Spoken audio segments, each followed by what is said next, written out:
A Roman emperor sits alone in his tent. Outside, the wind howls across the Danube frontier, carrying the cries of men and the distant clatter of war.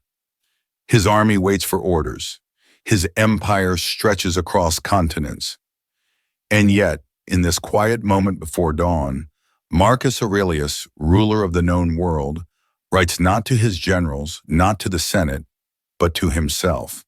He writes, "You have power over your mind, not outside events. Realize this, and you will find strength." Imagine that, the most powerful man on earth reminding himself to stay calm. Because even emperors are not spared from fear, loss, and the storms of fate. Marcus didn't seek the throne. He was a philosopher first, a student of wisdom, a lover of truth. But destiny placed a crown on his head. And from that moment, every day became a test of his patience, his discipline, his soul. Plagues swept through his empire. Friends betrayed him. His generals rebelled. His children died before his eyes. And still he carried the weight of an empire with quiet grace. No outrage, no despair, only calm. Calm not as passivity, but as power. The kind of power that comes when you stop fighting reality and start mastering yourself. Think about that. The world we live in rewards noise, reaction, outrage, panic. But Marcus lived by a different code.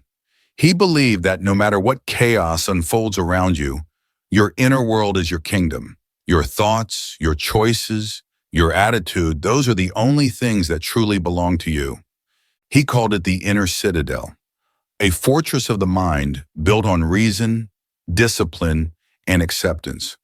When storms rage outside, you retreat within, not to escape, but to stand unshaken. During one brutal winter on the frontier, as disease ravaged his legions, Marcus was told that his closest friend, Avidius Cassius, had declared himself emperor, a rebellion from the very man he trusted most. Any ruler might have reacted with fury, ordered executions, let anger consume judgment. But Marcus did something astonishing. He forgave him before the man was even captured. He wrote that no one does wrong willingly, that ignorance and fear drive men to folly, and that vengeance only multiplies suffering. When Cassius was killed by his own soldiers, Marcus didn't celebrate. He mourned, not for the traitor's death, but for the loss of another soul to weakness. That was his measure of strength, the ability to remain calm even when betrayed.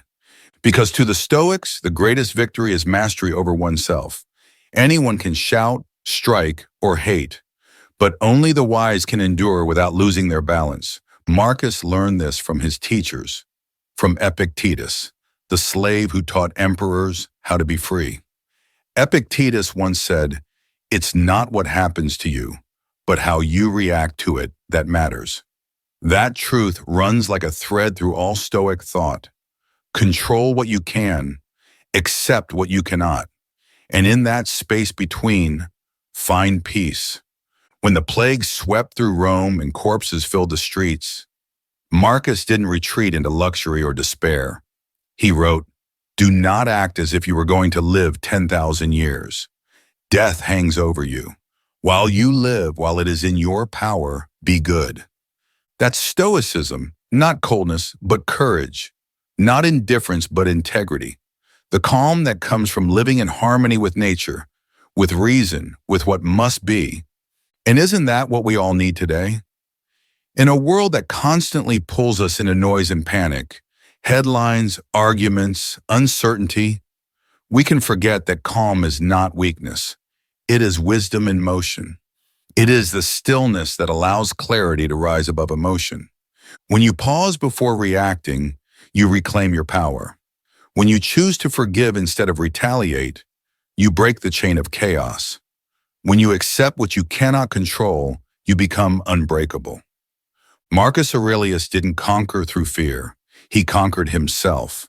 And that is the quiet triumph of the Stoic life, to meet each moment as it comes with grace, courage, and calm. The wars of his time ended long ago, The marble of his temples has crumbled, but his words remain alive and whispering through centuries.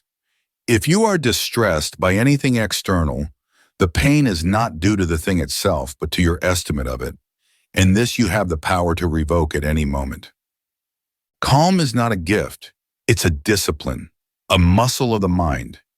Each day, life will test it. Someone will insult you, disappoint you, frighten you. You can lash out, or you can breathe. You can crumble, or you can remain still. That's the choice Marcus made, again and again, until calm became his crown. So the next time the world tries to shake you, remember the emperor in his tent, alone, writing by candlelight as armies gathered beyond the walls. Remember that calm is not surrender, it is sovereignty, the power to stand firm when everything else falls away. And perhaps, if you can hold that silence within you for just a moment longer than your anger, you'll touch the same stillness that guided an emperor, and find that you too are powerful beyond measure.